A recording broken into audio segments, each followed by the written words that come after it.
नमस्कार। Ghatnachakra defence India show में आप सबका स्वागत है। पिछले सप्ताह हमने जो अपनी बहस छोड़ी वो छोड़ी योद्धा पे, सेना के योद्धा पे, यानी कि सोल्जर पे। लगभग 45,000 के करीब अफसर हैं सेना में और 10 लाख के करीब की फौज है। और फौज की बात कर रहे हैं कि फौज में जो सैनिक है हमारा वो कितना महत्वपूर्ण है और उसके चारों तरफ जो ताने बाने में जो चीजें हैं वो कितनी मुफीद है और सेना उनके प्रति कितनी चौकन्नी है, कितनी सतर्क है कि उसकी जरूरतों, यानी कि उसकी अपनी व्यक्तिगत जरूरत नहीं, व्यक्तिगत जरूरत की बात भी करेंगे। युद्ध के लिए जो तैयारी की जाती है और जो युद्ध के लिए जब उसको आह्वान किया जाता है, क्या वो युद्ध के लिए पूरी तरह से परिपक्व है, वर्दी से, खास सेहत से और ट्रेनिंग से, तमाम तरह की चीजें हैं जो एक सैनिक को योद्धा के रूप में परिवर्तित करती हैं।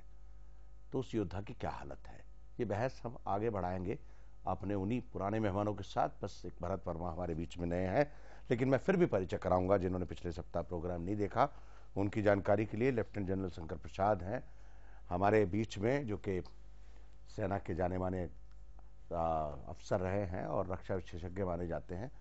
जनरल साहब, आपका स्वागत है हमारे इस कार्यक्रम में। और हमारे बीच में भरत वर्मा हैं जो कि संपादक हैं इंडियन डिफेंस रिव्यू मैगजीन के, और भरत जी रक्षा के मामलों में काफ़ी लिखते हैं। भरत जी, आपका स्वागत है हमारे इस कार्यक्रम में। और हमारे बीच में डॉक्टर वी.एस. मलिक हैं, lieutenant general doctor V S. Malik. Doctor साहब, आपका स्वागत है हमारे इस कार्यक्रम में। शुरुआत भरत हम अब आपकी बार आपसे करेंगे तो क्योंकि जर्नलिस्ट से ही शुरू करते, let's raise some questions so और both senior journalist can respond.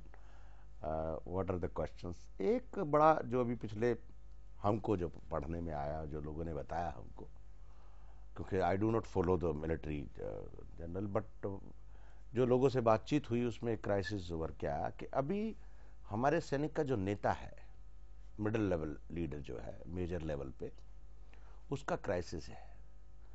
There is a shortage of officers, यानी कि अफसरों की कमी है, और उसके कारण सैनिक का जो एक पूरा हायरार्किकल मॉडल होता है और मॉरल होता है, दोनों, उसमें व्यवधान है। इज इट करेक्ट और इट इज रिपोर्टेड? व्यवधान, what does it mean? Obstacle है। हाँ, मतलब मोबिलिटी, प्रोफेशनल मोबिलिटी हायरार्की में जी एक ब्लॉकेट पड़ा हुआ है। जी, बिल्कुल सही कह रहे हैं आप। करीब 12-16 हजार का आंकड़ा इस समय चल रहा है इंडियन आर्मी का, और 900 ऑफिसर्स की कमी है नेवी में, और मेरे ख्याल से उसी तरह एयरफोर्स में भी काफ़ी बड़ी शॉर्टेज है। उसमें 2-3 चीज़ें हैं, और क्योंकि मैं फौज में था इसके लिए मैं भी बहुत जल्दी छोड़ के आ गया, और कई लोग आजकल फौज जल्दी छोड़ देते हैं। एक एडिकेट अट्रैक्शन फौज का नहीं रहा है ऑफिसर्स की भर्ती के लिए, और उसकी तरफ सरकार ने ध्यान नहीं दिया है। और उसमें इस सरकार और उस सरकार या इस पॉलिटिकल पार्टी या उस पॉलिटिकल पार्टी का कोई मतलब नहीं है। ओवरऑल देश की जो पॉलिसी रही है उसमें फर्स्ट मिलिट्री पावर बनता कैसे है उसको समझने में बहुत देरी हुई है इस देश में। अब कुछ समझने की तैयारी की जा रही है 56 साल के बाद। और बाकी जो कॉम्पनसेशन सोल्जर्स को मिलना चाहिए और जिस लिहाज से मिलना चाहिए, उसमें 2 चीजें हैं कि अगर ऑफिसर के लिए भर्ती होती है तो उसका किस तरह का ऑप्शन है। दूसरे जो जॉब्स आज हैं, और बहुत सारे जॉब्स हैं, तो उसके लिए कॉम्पनसेशन क्या है कि अगर वो ऑफिसर बनता है। एक पहले बहुत अच्छा सिस्टम होता था कि शॉर्ट सर्विस के ऑफिसर्स को लेटरल इंडक्शन अपनी सीनियरिटी के साथ आईएएस वगैरह में 2 या 3 एक इंटरव्यू और एक रिटर्न पेपर के उस पे हो जाता था। ये सन 73 से बंद कर दिया गया। उसी तरह lateral induction into paramilitary forces बंद हो गया, आईपीएस बंद हो गया। तो जो कैरियर ऑप्शंस हैं अपने आप में, क्योंकि फौज एक रेजिमेंटेड हायरार्की है, अब सबको जनरल नहीं बनाया जा सकता, सबको टॉप हैवी नहीं बनाया जा सकता, तो उसकी प्रोग्रेस मेजर से आके और कर्नल के बीच में अटक जाती है। और अगर वो उस समय कैरियर छोड़ता है तो उसके बच्चे बहुत छोटे होते हैं और वो सेकंड कैरियर के लिए उसको बहुत स्ट्रगल करना पड़ता है। तो फौज ने अपनी तरफ से कुछ कमियां कम करने के लिए रीसेटलमेंट के कोर्सेज किए, स्टडी लीव देनी शुरू करी है, लेकिन वो समस्या हल अभी तक नहीं हुई है। इसमें सरकार को एक एग्जिट पॉलिसी बनानी पड़ेगी, अट्रैक्टिव एग्जिट पॉलिसी। उस पे आते हैं Bharat. Policy framework is a different subject, उस पे आएंगे क्योंकि क्या किया जाना है ये डिफरेंट विषय है। तो ये major discussing the problem. General Shankar Prasad, आप बताएं। देखिए, एक नजरिया तो भरत वर्मा साहब ने बताया, लेकिन जो मैं आपका सवाल शुरू में समझा था वो ये था कि there is a crisis of leadership in the active army, ये आपका सवाल था। मिडिल लेवल मैनेजमेंट की बात कर रहा हूं मैं, मेजर लेवल पे जाके अटक गई गाड़ी। इसीलिए मैंने ऑफ लीडरशिप और are you talking of shortage of officers, these are two different issues. No, that includes, because when the officer is not there, the crisis is there. Because when you do not get a leader, it means the crisis is there. इसीलिए मैंने लफ्ज इस्तेमाल किया active army. Active army जो मैं आसानी शब्दों में कहूंगा कि जो फील्ड में आर्मी है। जो विषय हम पिछले हफ्ते डिस्कस करते रहे और इस हफ्ते डिस्कस कर रहे हैं वो है एक योद्धा, सोल्जर। और सोल्जर को किस किस्म की लीडरशिप की जरूरत है और क्या वो लीडरशिप इस वक्त सही है, कम है, ज्यादा है, क्या है, ये इशू है। मैं ये समझता हूं कि जो कटिंग एज लीडरशिप है, जो कि फील्ड में एक लीडरशिप की जरूरत है, जहां पे एक योद्धा सिपाही अपना काम पूरा करता है, वहां लीडरशिप में कोई कमी नहीं है। हमारी एक इन्फेंट्री बटालियन जो कि मेन कंपोनेंट होती है लड़ाई में लड़ने। सर 8 मेजर चाहिए या 10 मेजर चाहिए एक बटालियन? जी मेरी बात सुनिए। आपके पास 2 ही हैं। जी नहीं, तो जी नहीं, या गलत, 3 है मैक्सिमम। जी नहीं, गलत जी। आज की तारीख में हमें एक इन्फेंट्री बटालियन में 21 अफसर ऑथराइज होते हैं जी। और जब फील्ड एरिया में हमारी बटालियन जाती हैं तो इनको हम 15 या 16 तक करते हैं। अगर जब ये बटालियन सियाचिन ग्लेशियर जैसी जगह में जाती है तो 18 तक इनमें अफसर हम करते हैं। इस विषय में कोई शक नहीं है कि इंडियन आर्मी में अफसरों की कमी है। यह आंकड़ा आपके सामने 16,000 अफसरों की कमी है और यह कमी जनरलों की रैंक में नहीं है, यह कमी मेजरों की रैंक में है। इस बात को आर्ग्यू करने का कोई फायदा नहीं है, सबको पता है। इस चीज को कैसे कम किया जाए और ये क्यों है, ये भरत वर्मा साहब ने आपको समझाया। अभी हर एक बटालियन के अंदर आज की तारीख में 6 मेजर अवश्य प्रेजेंट हैं जो कि फील्ड एरिया में एक लड़ाई में हिस्सा लेनी है। मेरी जानकारी के हिसाब से 2 हैं। जी नहीं, गलत है ये। जी बिल्कुल गलत है ये। इस पे मैं आपको डंके की चोट पे कह रहा हूं कि हर एक बटालियन जो फील्ड एरिया में आज की तारीख में उसमें 6 मेजर अवश्य है। चलिए मैं मान लेता हूं। नहीं, मानने की बात ही नहीं है, तो आंकड़ा सही है। तो मैं अभी 2 ही साल हुए मुझे रिटायर हुए फौज से। जी। एक बटालियन के अंदर 4 राइफल कंपनी होती हैं और हर एक राइफल कंपनी के अंदर एक मेजर आज की तारीख में फील्ड एरिया में हाजिर है। मैं रिपीट कर रहा हूं, फील्ड एरिया में हाजिर है। इस लीडरशिप में कोई कमी नहीं है। ये लीडरशिप कश्मीर के अंदर, नॉर्थ ईस्ट के अंदर, कारगिल के अंदर, सियाचिन के अंदर खरी उतरी है। यही मेजर्स और कैप्टन्स जो कि इन ट्रुप्स को लीड करते हैं लड़ाई में, उन्होंने एक बहुत अच्छा नमूना पूरी दुनिया के सामने पेश किया है और हमारे अफसर सबसे ज्यादा कैजुअल्टी हुए हैं। जैसे पिछले हफ्ते जनरल साहब ने भी बताया था कि दुनिया में कहीं ऐसा नहीं है जितने अफसर कैजुअल्टी होते हों बनिस्बत ओवर के परसेंटेज वाइज। तो हमारी लीडरशिप में इस लेवल में कोई कमी नहीं है। जो शक पैदा हो रहा है वो मिडिल लेवल लीडरशिप और हायर लेवल लीडरशिप में है। ये जो मिडिल लेवल और हायर लेवल लीडरशिप है, इसमें हमें बहुत गौर देने की जरूरत है। मिडिल लेवल लीडरशिप मैं सीओज एंड अबव समझता हूं, COs, brigade commanders. Higher level leadership है डिव कमांडर्स, कोर कमांडर्स। ये लोग फील्ड कमांडर्स हैं। इनकी लीडरशिप पर कुछ और चीजें मुनस्सर होती हैं और जो योद्धा के साथ ताल्लुक रखती हैं गुत्थम गुत्था की लड़ाई में, जैसे इंसर्जेंसी में चल रही है, उसमें ये मेजर्स और कर्नल्स की लीडरशिप की बात जिक्र होता है। हमारे मेजर्स आज की तारीख में दुनिया के बेस्ट मेजर्स में मैं गिनूंगा इन्हें। न केवल वो सिर्फ अपने प्रोफेशन को अच्छी तरह जानते हैं, बल्कि वो अपनी जान पर खेल के अपने ट्रुप्स के आगे चल के एक लड़ाई में हिस्सा लेते हैं। तो मेजर्स की लीडरशिप में कोई खामी, कोई कमी, कोई डेफिशिएंसी नहीं है और योद्धा के लिए यह सबसे जरूरी है। एक सोल्जर के लिए यही लीडरशिप जरूरी है। अब सोल्जर क्यों सफर कर रहा है या ये आर्मी में क्या खामी है, ये मिडिल लेवल लीडरशिप और हायर लेवल लीडरशिप पर है। जी डॉक्टर मलिक। असल में बात जो कही है अभी वो दोनों ने ही ठीक कही है। दोनों पहलू हैं और उन दोनों पहलू को हमें गौर से देखना चाहिए। जहाँ तक सवाल है कमी का, वो कमी जो भरत साहब ने कही है बिल्कुल ठीक है, और वो कमी कहीं ना कहीं किसी न किसी रूप में जरूर सामने आएगी। जहाँ तक आपका नेतृत्व की बात आपने कही है, नेतृत्व में खरा उतरना, उसमें कोई शक नहीं है। हमारे जो योद्धा हैं, हमारे जो अफसर हैं, उन्होंने हमेशा इस बात को साबित कर दिया है कि उनसे बढ़िया नेतृत्व देने वाले कोई भी नहीं है। आप कारगिल की लड़ाई देख लीजिए, आप कैजुअलिटीज़ का अनुपात देख लीजिए, और किसी तरह से किसी भी दायरे में आप देख लीजिए, किसी किस्म की कमी नहीं है। हाँ, लेकिन बात कहाँ पर फ़र्क पड़ता है वो है उम्र में।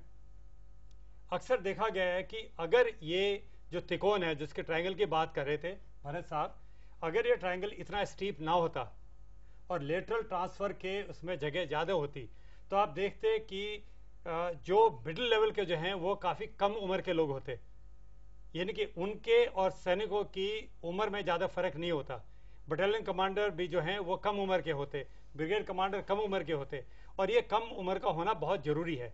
ख़ास तौर से कि उन आजकल जिस किस्म की लड़ाई देखी जा रही है उसमें उनको नेतृत्व करने में आसानी रहती है। अगर आप देखते हैं कि काफ़ी अरसे के बाद में आपको रैंक मिलने वाली है तो थोड़ा तो उसका असर पड़ेगा ही।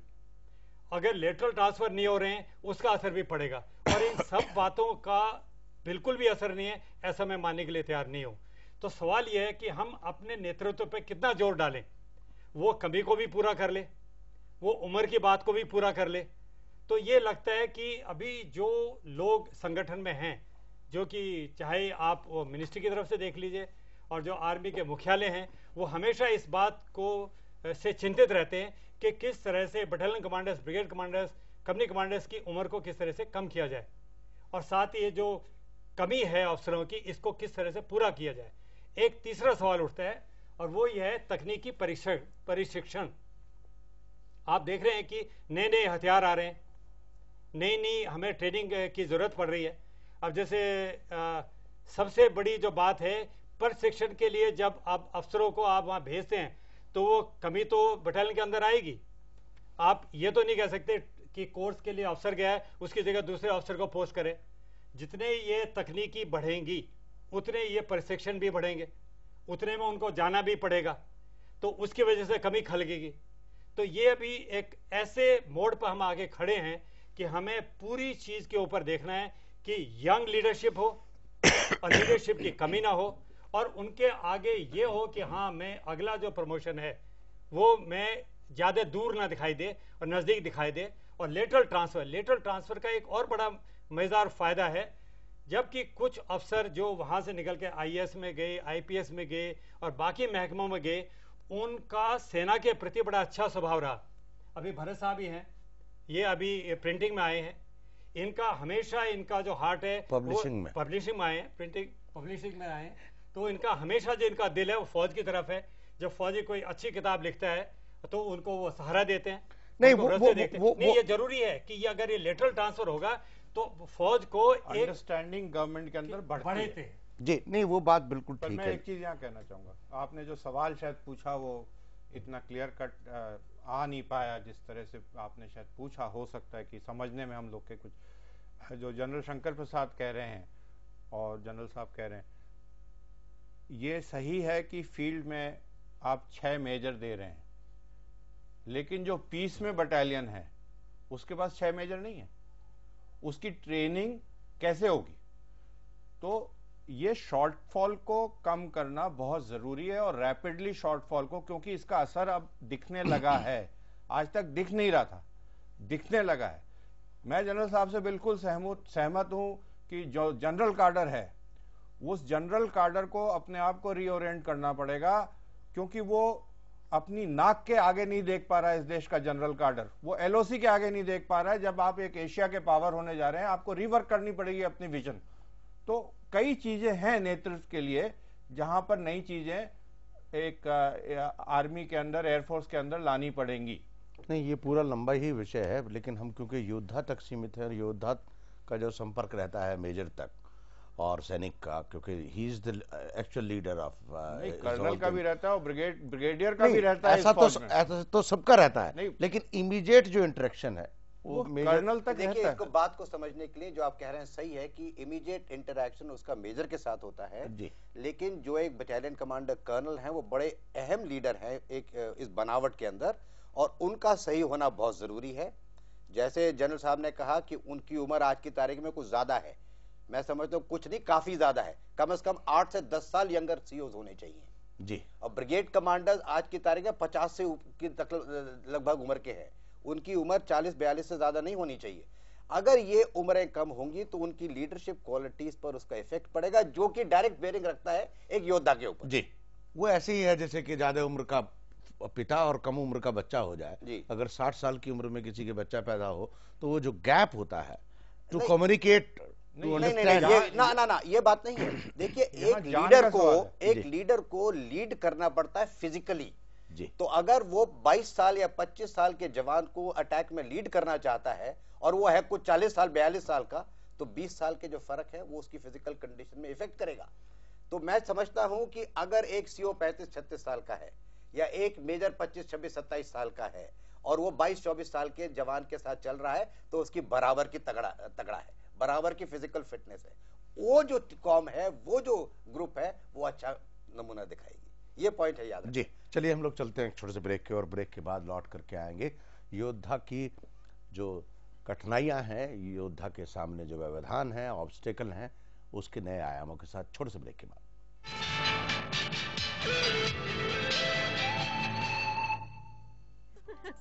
दीदी हाँ? इतनी गर्मी क्यों है? वो एसी खराब हो गया। जीजा जी, स्टेबलाइजर की वजह से। बिरला पास स्टेबलाइजर इस्तेमाल क्यों नहीं किया? हाँ बेटा। फिर से डेटा फिर से गया। अच्छा, तो नया कंप्यूटर लेके आऊँ क्या? मम्मी। ओह, नया कंप्यूटर नहीं जीजा जी, नया बिरला पा यूपीएस से कराइए। देखा, बिजली फिर से चली गई। चलो मैं इलेक्ट्रिसिटी बोर्ड को फोन करता हूँ। इलेक्ट्रिसिटी बोर्ड को फोन करने से कुछ नहीं होगा, बिरला इकोजन इन्वर्टर लाने से सब कुछ होगा। Where there is Birla, there is power. कमाल हो गया, यूरेका यूरेका, मैंने एक नया फार्मूला खोज निकाला है। अगर हम राजमा, चने, चावल, दाल वगैरह सारी रात पानी में भिगो कर रखें तो हम 20% तक रसोई गैस बचा सकते हैं। चुप, मैं पीएचडी कर रहा हूँ और आप हंस रही हैं। लेकिन ये फॉर्मूला तो बहुत पुराना है, हमारी दादी ने हमें बताया था। मेरी दादी ने मुझे बताया ही नहीं, इसका मतलब उसे साइंस नहीं आती थी। साइंस तो आपको भी नहीं आती।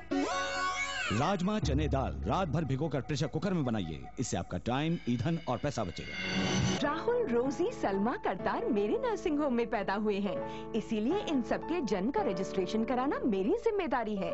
लेकिन इनका जन्म सर्टिफिकेट म्युनिसिपैलिटी से हासिल करना इनके माता पिता का फर्ज है। सभी सरकारी, प्राइवेट और चैरिटेबल अस्पतालों का कानूनी फर्ज है कि जिन बच्चों का जन्म उनके यहाँ हुआ हो, उनका रजिस्ट्रेशन कराएं। एक रिश्ता है, प्यारा बंधन है, ये जीवन हो रोशन, ये फर्ज निभाना है। जन्म का पंजीकरण हर बच्चे का जन्म सिद्ध अधिकार है। A small step was a big effort. Now he's ready for the walk of life. Concern India Foundation strives to give the disadvantaged a better future with your help.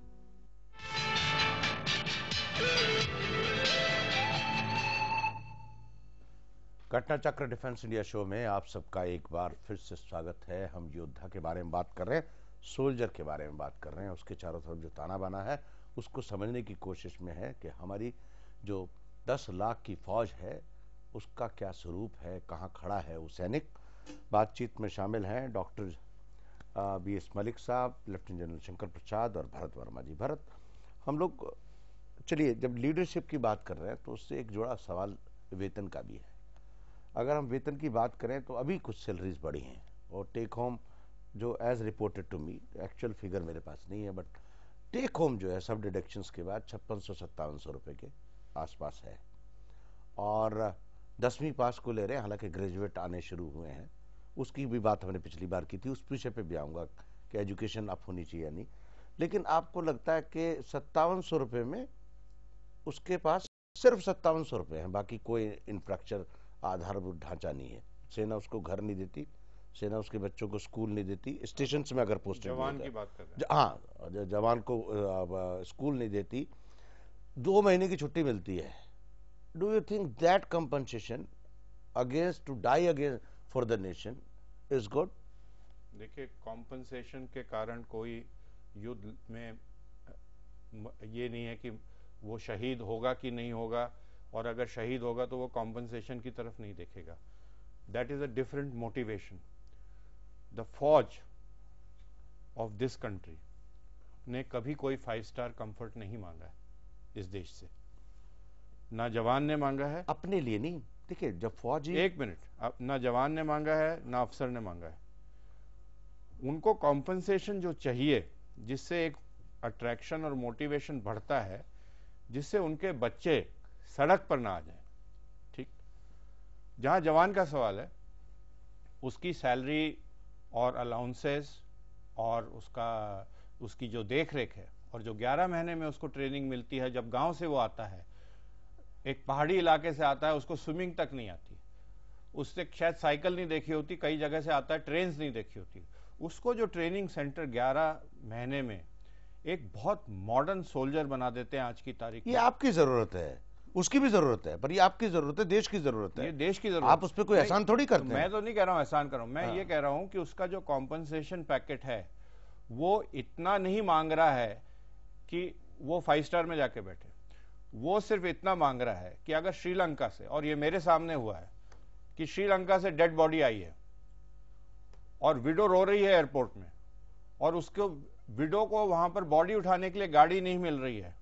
ठीक है, तो जब देश और देश की नेचुरली जो सरकार होती है वो इन चीजों में सहारा नहीं देती सोल्जर को, तो फिर सवाल उठ सकता है कि मैं कैजुअलिटी क्यों हो रहा हूं. नहीं, आप पेरिफेरल फैसिलिटीज पे चले गए, मैं इमीडिएट फैसिलिटी की बात कर रहा था. ठीक, आप पेरिफेरल फैसिलिटीज पे नहीं जाएंगे क्योंकि विषय लंबा हो जाएगा. नहीं आज जो कॉम्पनसेशन पैकेज है उसमें एक थोड़ी सी इंप्रूवमेंट करने की जरूरत है. पे पैकेट की बात नहीं हो रही है. जो नहीं, देखिए भाई, मैं एक बात दूसरी कह रहा हूं. देखिए, पूरी दुनिया में जहां कहीं भी आप कोई एस्टेब्लिशमेंट बनाने की बात करते हैं, तो उस एस्टेब्लिशमेंट के लिए, मान लीजिए डैम बनाने की बात करते हैं, तो क्या करते हैं आप? लोगों के लिए घर बनाते हैं, हॉस्पिटल बनाते हैं, स्कूल बनाते हैं, सड़क बनाते हैं, ट्रांसपोर्ट बनाते हैं. सवाल है वो बड़ा सिंपल है कि आपने एक आंकड़ा बताया, 5,000 कुछ रुपए महीना उसको तनख्वाह मिलती है. जी, विषय इस बात का है. जी, ये आपने बहुत अच्छा बताया, और मैं आज बड़े सफा लफ्जों में कहना चाहता हूं कि इस देश में इतनी कम तनख्वाह किसी को नहीं मिलती. जी, सिर्फ एक फौजी, सोल्जर, योद्धा जिसको आप कहते हैं, वो लोएस्ट पेड आदमी है इस देश के अंदर. और ये बड़े अफसोस की बात है, हम उसको अनस्किल्ड लेबर समझते हैं. ये आप समझ रहे हैं बात? अनस्किल्ड लेबर, उसको अनस्किल्ड लेबर की तनख्वाह दे रही है सरकार. उसको आज की तारीख में पंजाब नेशनल बैंक के आगे जो चौकीदार बैठता है और जो सरकार के अंदर एक पीएन है, उससे कम तनख्वाह मिलती है. जितने पैरामिलिट्री फोर्सेस में आजकल सिपाही है, उनसे टोटल मंथली इनकम एक आर्मी के जवान की कम है. उसको जितने सीआरपीएफ, बीएसएफ और ये पैरामिलिट्री फोर्सेस हैं, उनको हर महीने डीएनएस अलाउंस और ट्रैवलिंग अलाउंस और ये टेम्पररी ड्यूटी अलाउंस जो मिलता है, ये इंडियन आर्मी के साथ जोड़ा जाए तो उनका दुगना से तिगना ज्यादा मिलता है पर महीना. तो इस बात पे मुझे बड़ा एक गुस्सा सा आता है जब आपने मुझे पूछा, और मेरी शायद भाषा से भी आपको लग रहा होगा कि he is the lowest paid man in India today, and it's a matter of great shame that you're treating your soldier as an unskilled labor. It's amazing how we can do this. Doctor मालिक, बिल्कुल सही बात है. आप अगर देखें इस बात को कि हथियार तो आधुनिक से आधुनिकतम होते जा रहे हैं, उससे जो अपेक्षा की जा रही है वो की जा रही है कि वो हर एक चीज़ को सीख ले, जल्दी जल्दी सीख ले, चाहे उसकी कुछ भी बैकग्राउंड रही हो. बलिदान का जहाँ तक सवाल आता है, आप चाहते हैं कि वो 1 सेकंड के नोटिस में जहाँ भी उसको भेजा जाए चला जाए, और बाकी जो सुविधाएं बाकी पैरामिलिट्री में उसको मिल जाती हैं ढांचे की वजह से, उसको तो सुविधा तो वह रहेगी नहीं. वो तो सैनिक पहले जाएगा, सुविधाएं बाद में बनेगी, और जब लड़ाई का समय आता है तो वो पीछे नहीं देख सकता मुड़ के. और ये रीति भी नहीं रही है, रिवाज भी नहीं रहा है फौज में. तो जब ऐसी अवस्था है तो सरकार को चाहिए कि वो ही सोच करे, ना कि वो मौका ले कि कंधे के पीछे वो देखे कि मेरा क्या होगा. हाँ, कुछ चीज़ें में बदलाव आया है, जैसे कि आर्मी स्कूल खोले, कभी 110 के करीब आर्मी स्कूल हैं जिसमें कि वो जब जाता है तो उसको भर्ती मिल जाती है, लेकिन जो सेंट्रल स्कूल्स हैं उसमें परेशानियां आ जाती हैं. सबसे बड़ी बात है कि समाज के अंदर मान वो नहीं बड़ा जरूरी है.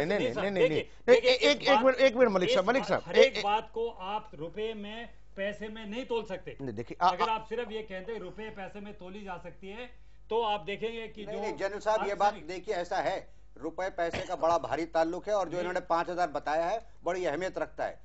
हमें हर एक चीज में, मेरी तनख्वाह आप आज 100 रुपए कर दीजिए, मुझे कोई परेशानी नहीं है, लेकिन बाकी देश की तनख्वाह 25 रुपए होनी चाहिए। फिर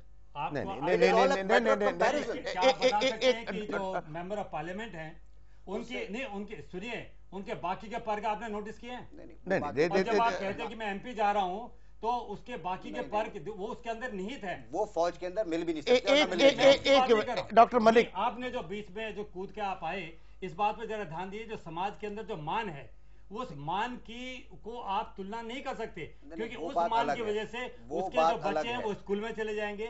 उसको अगर कोई कानून का कोई केस है और वो सीओ की चिट्ठी लेके आता है, तो कानून में बात वो कर रहे हैं तनख्वाह की। सुनिए साहब, उसकी सुनवाई पहले हो जाएगी। मलिक साहब, ये दिया हुआ है साहब, with all my respect to you, ये दिया हुआ है, with all my respect to ये यू, संविधान के हिसाब से दिया हुआ है, मलिक साहब, पालन नहीं होता है। मलिक साहब, with all my respect to you, मेरी सारी सम्मान आपके साथ है, मैं जो परिधि के चारों तरफ मिलने वाली सुविधाओं की बात नहीं कर रहा हूं।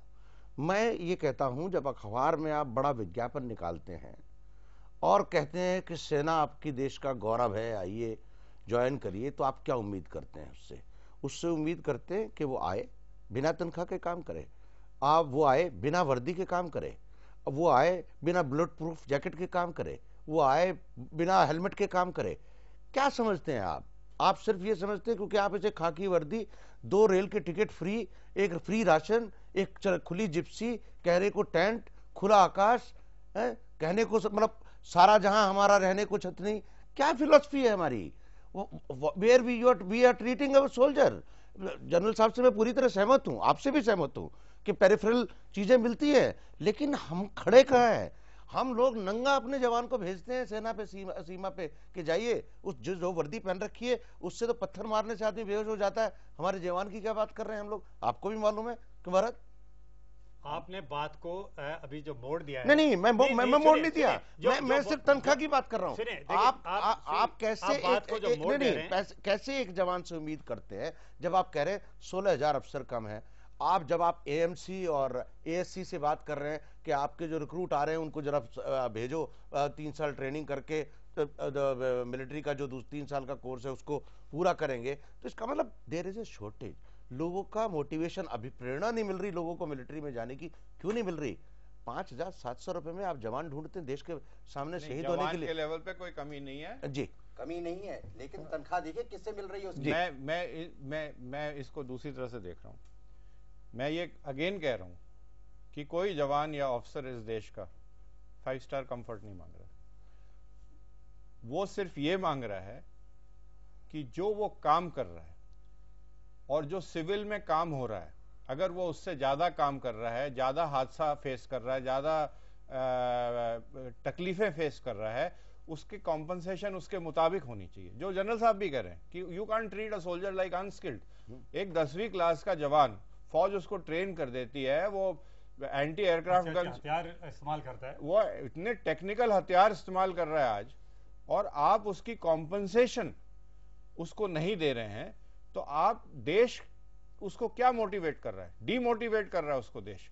और ये देश की कमी है कि इस समाज में फौज और समाज के बीच में इतना बड़ा गैप 47 से आज तक कम नहीं हो पाया। चाहे वो ब्यूरोक्रेसी हो, चाहे पॉलिटिशियन हो, चाहे एक एवरेज आदमी हो, उससे बात करते हैं तो वो बोल देता है कि देश के पास पैसा नहीं है। तो अगर पैसा नहीं है तो इतने बड़े बड़े स्कैम्स कैसे हो जाते हैं इस देश में? नहीं, स्कैम की बात अलग है। ये जो बात भरत साहब ने कही है, इस बात पे हमें गौर करना चाहिए। इस समाज के और सैनिकों के बीच का जो गैप है, ये सिर्फ ये नहीं कि कारगिल के विषय बदल रहे हैं हम लोग। विषय उठा है उसके पहलू को तो आप देख लीजिए पहले। जी। नहीं तो कुछ चीजें हैं जो ऐसी है वो बीच में रह जाएंगी। क्योंकि जब ये जो फासला जब बढ़ता है तो ये तो ठीक है, कारगिल के समय में दूध के उफान की तरह से हर एक आदमी जय जवान जय किसान का नारे लगा देता है, लेकिन हमें देखना है कि ये जो फैसला अगर रहेगा, फासला रहेगा, तो उसकी वजह से परेशानियां किस होगी? योद्धा को परेशानियां होंगी।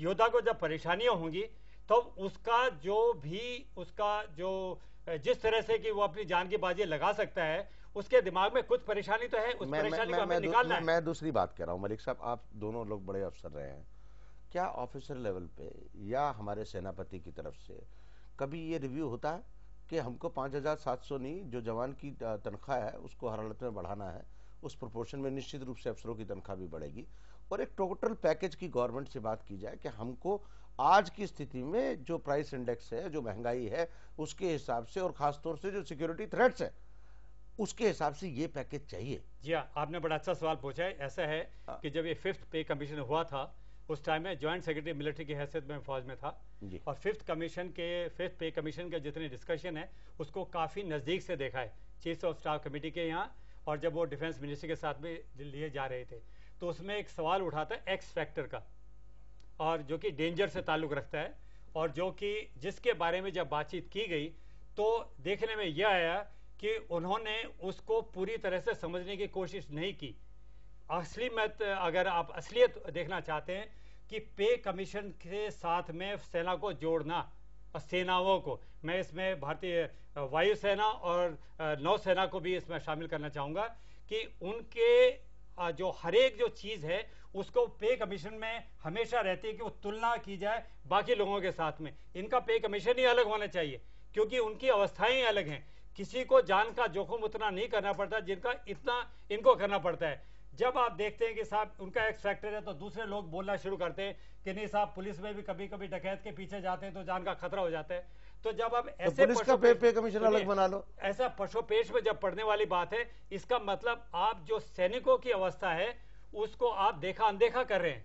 सैनिकों की अवस्था को देखिए, और जैसा जनरल शंकर प्रसाद ने ठीक कहा है कि उसको अनस्किल्ड लेबर से जब आप तुलना करेंगे, क्योंकि आप बाकी स्किल्ड लेबर है तो उसके थोड़ा नीचे रखना है तो आप अनस्किल्ड में आगे, उसकी तुलना ही नहीं कर रही है। वो बिल्कुल अलग एक उनका ढांचा है, अलग उनकी व्यवस्था है, और उनको अलग ही तरीके से देखा चाहिए, जिसमें कि एक्स फैक्टर यानी कि डेंजर का कितना अनुपात है, उसकी पूरी जिंदगी में डेंजर का कितना अनुपात है, जिसको कि वो अच्छी तरह से वो देखा जा सके। और ये जो बात इन्होंने कही है कि साहब ये 5 कंफर्ट कोई नहीं मानता, ये हमेशा से हमारी रीति रही है और बड़ी अच्छी रीति रही है कि 5 कंफर्ट कोई नहीं मानता, और कोई भी ये नहीं कि साहब चंद हजार रुपए के लिए कोई स्टार्ट लाइन क्रॉस करके गोलियां झेलता हो, उसमें बड़े पहलू आ जाते हैं। लेकिन ये कहना कि उसको अनस्किल्ड लेबर है ऐसा ट्रीट किया जाए, उसकी तुलना बाकी लोगों से की जाए और उसको अलग तरीके से ना देखा जाए, ये गलत है। जनरल साहब, इसमें किसका दोष है कि जवान की तनख्वाह नहीं बढ़ती? जनरल का दोष है या टोटल मिलिट्री मैनेजमेंट का दोष है या टोटल डिफेंस मैनेजमेंट का दोष है या रक्षा मंत्रालय और जो हमारा जो आर्मी और नेवल का हेडक्वार्टर है उनका दोष है या कोऑर्डिनेशन लैब से? What is that? नहीं, देखिए ऐसा है कि सर्विस हेडक्वार्टर्स अपना प्रपोजल अच्छा बनाते हैं। सर्विस हेडक्वार्टर्स ये सब बात जानते हैं जो हमने कही आपसे कि हमें अनस्किल्ड लेबर में ना ट्रीट किया जाए, हमारी पे पैरिटी हो बाकियों के साथ, और हमारी तनख्वाह लोगों से कम ना हो, उनके बराबर की तो हो कम से कम। ये बात हमारा सर्विस हेडक्वार्टर और डिफेंस मिनिस्ट्री भी समझती है। ये क्यों नहीं हो रहा? लेकिन क्योंकि ये देश नहीं होने देता। देश में कौन है? हाँ, देश यही में तो आप बड़ा है, जी हाँ, पॉलिटिशियन है। जी हाँ, देश किससे शामिल होता है? देश आपके पॉलिटिकल लीडरशिप से, जो सरकार है, ये ब्यूरोक्रेसी जो है, जो आपकी पूरी मिनिस्ट्री को कंट्रोल करती है, पूरी सरकार को कंट्रोल करती है, ये आपकी जो सोसाइटी है। अगर आप पूरे देश के अंदर एक आंदोलन करें कि फौज की तनख्वाह बाकियों के साथ बराबर होनी चाहिए, तो सरकार उसको मानेगी। ये ब्यूरोक्रेसी उसको कर्ब नहीं कर सकेगी, ये पॉलिटिकल लीडरशिप जो है उसको मानेगी। तब मैं कह रहा हूं इस देश को जागना होगा, इस देश को बताना होगा कि हमारी फौज के जवानों को अनस्किल्ड लेबर की तरह ट्रीट न किया जाए। ये ब्यूरोक्रेसी आईएएस जो हमारे पूरे कंट्रोल करती है, उन्हें समझाना होगा कि ये अनस्किल्ड लेबर नहीं है, ये स्किल्ड कमोडिटी है जी। इनकी तुलना आप पुलिस से और बीएसएफ से अगर करना भी चाहते हैं तो उनसे ऊपर कीजिए, कम से कम उनसे नीचे तो मत रखिए। जैसे मैंने कहा कि हमारी एक मंथ की तनख्वाह टोटल जो जवान की है वो सबसे कम है। वो पंजाब नेशनल बैंक के आगे जो सिपाही बैठता है, चौकीदार या जो पीएन है, उससे भी कम है। क्या एक इतना रद्दी काम करता है जवान आपके देश के लिए? एक छोटा सा सवाल और मेरे दिमाग में आ रहा है कि जवान को जो मिलने वाली सुविधाएं हैं जी, उसको आप तनख्वाह का हिस्सा माने या जो उसको नकद रोकड़ा मिलता है सिर्फ वो तनख्वाह का हिस्सा माने? क्योंकि सुविधाएं मिलना उसकी जंग का हिस्सा है। देखिए एक ऐसा है, आपने जब आप उसको वर्दी देते हैं, एक तो आपको उसको तनख्वाह तो देनी ही देनी है जी, जिसके लिए वो तनख्वाह के लिए वो नौकरी कर रहा है। अगर उसको आपने एक अच्छा सोल्जर की तरह उसको यूज करना है, you want to get the best out of him, फिर उसको आपको कपड़े सही देने पड़ेंगे, फिर उसको आपको राशन सही देना पड़ेगा, फिर आपको उसको और फैसिलिटीज रहने की, सोने की, खाने की, घूमने की देनी पड़ेंगी। वो बातें अलग है, उससे वो एक अच्छा मोटिवेटेड सोल्जर बनता है। लेकिन उसकी तनख्वाह का तो सवाल अलग है जी। तनख्वाह तो आपको देनी है commensurate to equal people in this country जी। या तो आप उन सब की तनख्वाह कम कर दें। मैं कहता हूं कि 5,000 हमें नहीं चाहिए जवान को, हमारे जवान की तनख्वाह 3,000 कर दीजिए आप, मुझे कोई ऑब्जेक्शन नहीं है, लेकिन बाकी सबकी तनख्वाह 2,000 कर दीजिए, तब मैं मानने को तैयार हूं। अब बाकी सब तो दुनिया तनख्वाहें हजारों करोड़ों में कमा रही है और हमारा जवान 5,000 पे टिका हुआ है। हमारा एक अफसर 12,000 पे मेजर की तनख्वाह टिकी हुई है। क्या 12,000 की तनख्वाह आज तनख्वाह होती है मेजर के लिए? जबकि एक IIT का ग्रेजुएट जो आज निकल के आता है 5 लाख रुपए साल की तनख्वाह की नौकरी मिल रही है जी। अच्छा खैर चलिए, इस प्राइवेट सेक्टर को, सरकारी नौकरी में मैं आपको एक बड़ा अच्छा बात बताऊं कि इंडियन एडमिनिस्ट्रेटिव सर्विस की तनख्वाह फौज से 11 गुना ज्यादा है। एक वो अपनी सर्विस प्लान जो 30 साल का होता है उसमें फौजी अफसर से वो 11 गुना ज्यादा तनख्वाह सरकार से लेता है। ये कहां कि भाई तनख्वाह ही नहीं, पावर भी 11 गुना। पावर तो छोड़िए, मैं तो सिर्फ तनख्वाह की बात कर रहा हूं इस वक्त। जी, हम लोग चलते हैं एक छोटे से ब्रेक की ओर। ब्रेक के बाद लौट करके आएंगे। 2 मुद्दे और बचे हैं। 2 मुद्दे हैं खास तौर से ICK इन्फेंट्री कॉम्बैट किट, जो कि जिसके बारे में विस्तार से ब्रेक के बाद बात करेंगे, छोटे से ब्रेक के बाद।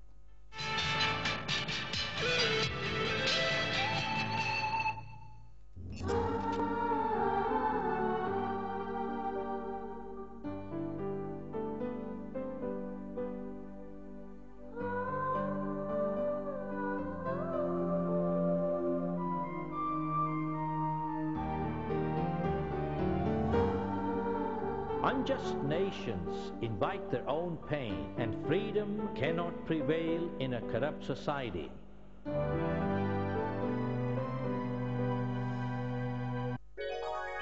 राजधानी बेसन से मेरा रिलेशन बरसों पुराना। बेसन हो तो सिर्फ राजधानी, और कोई नहीं।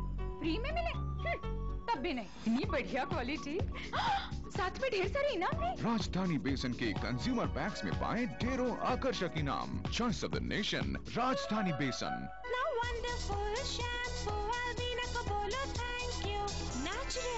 Alvina Shampoo is a complete range of natural hair care products.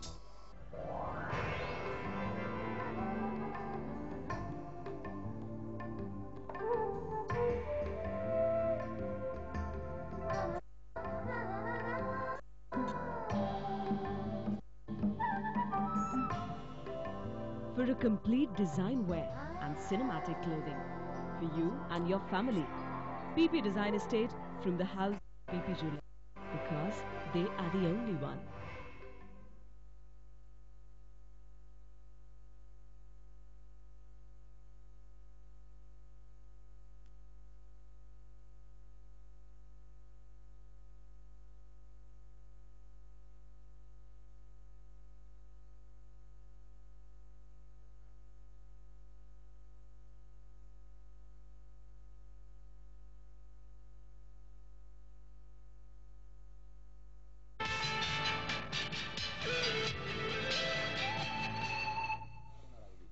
घटना चक्र डिफेंस इंडिया शो में आप सबका एक बार फिर से स्वागत है।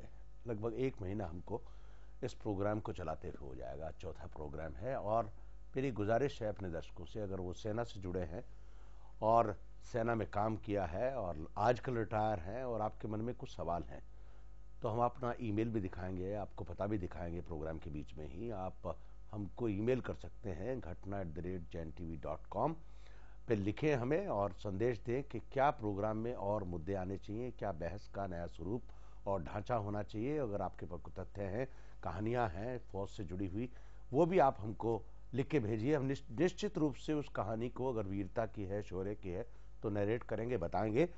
बहरहाल हम लोग बात कर रहे हैं योद्धा और उसके चारों तरफ जो ताना बाना बुना हुआ है, कठिनाइयों का, व्यवधानों का क्या स्वरूप है। बातचीत में शामिल हैं लेफ्टिनेंट जनरल शंकर प्रसाद, डॉक्टर BS मलिक और भरत वर्मा जी। भरत जी, बात करते हैं हम लोग ICK की, इन्फेंट्री कॉम्बैट किट की।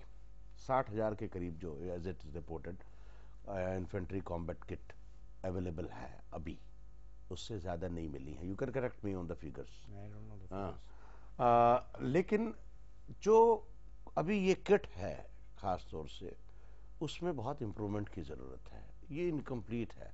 इसके बाद आपको लगता है कि क्या जो आर्मी के जो मैनेजमेंट के लोग हैं, प्रबंध के लोग हैं, उनको इसके डेवलपमेंट पे फुल स्टॉप कॉमा लगा देना चाहिए, there is no scope for that, और कुछ चीज़ें जो खरीदी जानी चाहिए वो खरीदनी बंद कर देनी चाहिए? नहीं, देखिए, जब खैर आज की तारीख में इन्फेंट्री का एक मॉडर्नाइजेशन प्रोग्राम सरकार ने तय कर दिया है, वो तो विजन 2020 है। नहीं, उसमें आर्मी हेडक्वार्टर की कई बातें मान ली गई हैं, ऐसी बात नहीं है, पर ये अभी बहुत रिसेंटली हुआ है और आज के रक्षा मंत्री के अंदर हुआ है। लेकिन जो चीज, लेट्स टेक बाइनोकुलर्स, और मैं आपको एक किस्सा सुनाता हूं कि गुरेज में जब जीओसी आर्मी कमांडर वहां पहुंचे तो उनको बीएसएफ से बाइनोकुलर, उनके पास लेटेस्ट बाइनोकुलर थे, लेके दिए गए सामने दुश्मन की पोजीशन दिखाने के लिए, क्योंकि हमारे पुराने सेकंड वर्ल्ड वॉर के बाइनोकुलर्स चले आ रहे हैं, आज तक रिप्लेस नहीं हुए।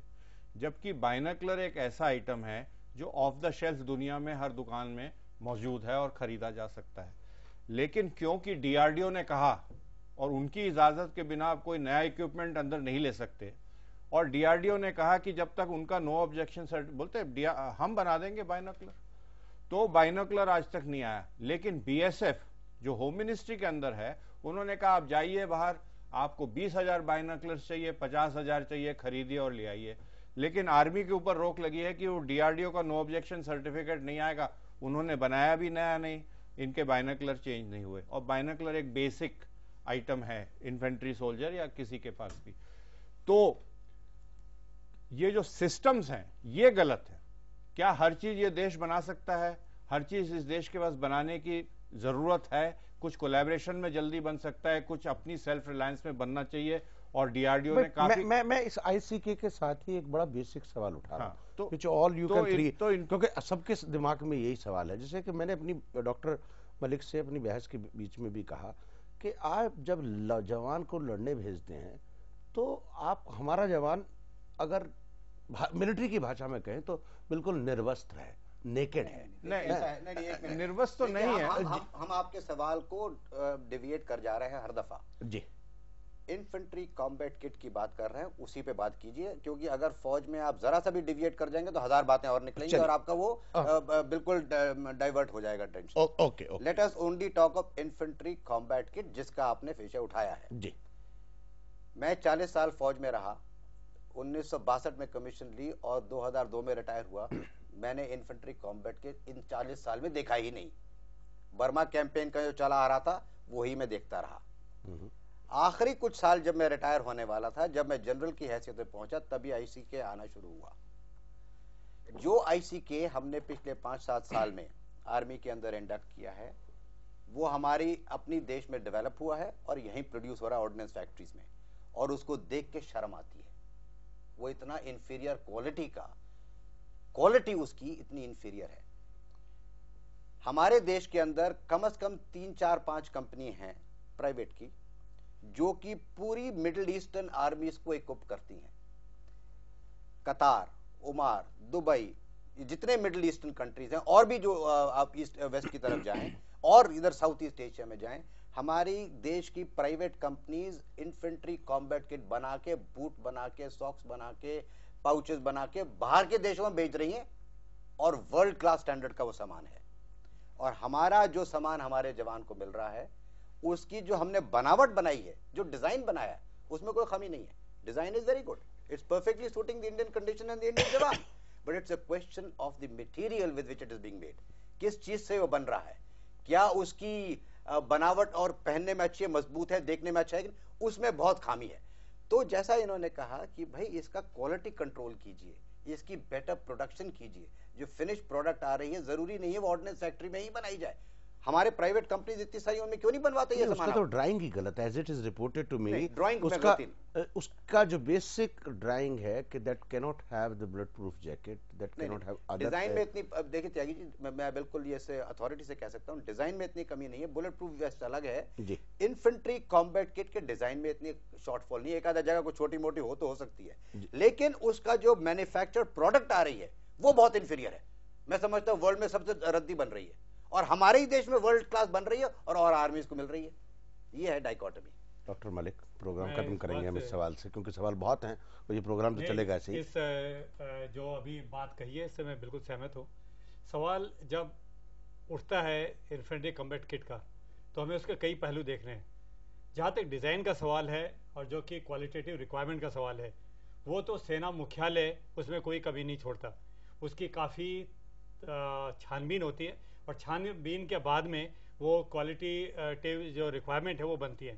सवाल अब उठता है कि वो कहाँ से लिया जाता है और उसको बनाने के बाद में जब वो सेना के अंदर आप उसको इंडक्शन कर रहे हैं तो उसके ऊपर क्या उसके जो क्वालिटी है उसको किस तरह से देखा जा रहा है और बीच में अगर कोई परेशानी पेश आती है उसको कितनी जल्दी से दूर किया जाता है। इन पहलुओं पर अगर ध्यान नहीं देंगे तो जब आप बात कह रहे हैं कि उसमें कुछ खामियां रह जाती हैं, वो खामियां जरूर रह जाएंगी। और हमें साथ साथ ये भी देखना है कि ये जो कॉम्बैट किट है इसमें बाकी जो चीज़ें हैं जैसे बुलेट प्रूफ जैकेट का आना, संचार के साधन का उसके साथ में फिट होना, कि नहीं कि जो वाटर बोतल है कि कल माने वाटर बोतल के डिजाइन में कोई बदले आता है, कैसा अभी इसको क्या किया जाए, तो नई चीज आ गई। हमारे यहाँ तो बॉटल ही ऑर्डिनरी है वैसे भी, तो वही तो सवाल आता है उसका। या कोई और कोई नया आइटम आता है तो उसके भी साधन होने चाहिए, उसका इस्तेमाल किया जा सकता है, ये नहीं कि बाकी आने वाली चीजों को भी उसमें जोड़ा जा सके। और जब वो पहले से ही खामियां हैं, जैसा कि अभी जंग साहब ने बताया कि जो पहले से चीज थी वही पूरी नहीं उतरी है, तो उसे क्या उम्मीद की जा सकती है। जी चलिए, हम लोग ये मुद्दे भी बहुत बचे हुए हैं। एक सियाचिन का मुद्दा बचा हुआ है, जैसे कि अभी आपने कहा मोरल का मुद्दा बचा हुआ है, भरत जी ने कहा समाज और सैनिकों के बीच का अंतर बचा हुआ है, अभी जनरल शंकर प्रसाद ने कहा कि सरकार की सोच सेना की तरफ कैसी हो, इसका मुद्दा बचा हुआ है। कई मुद्दे बचे हुए हैं, ये मुद्दे लगातार चलेंगे। लेकिन इस बहस की शुरुआत जो कि 1 महीने में हम सैनिक तक पहुंचे, ये अभी सैनिक का मुद्दा चलेगा कि हमारे देश के सैनिक को क्या उपलब्ध है और क्या उपलब्ध नहीं है। लेकिन अगर आप चाहते हैं इस बहस में शिरकत करना और चाहते हैं कुछ मुद्दे आप हमको सैनिक से जुड़े बताएं, आप हमें ईमेल करें, खत लिखें। हमारा ईमेल है घटना@jaintv.com। हम लोग अगले शनिवार को घटना चक्र डिफेंस इंडिया शो में दोबारा से योद्धा के मुद्दे पर बहस करेंगे।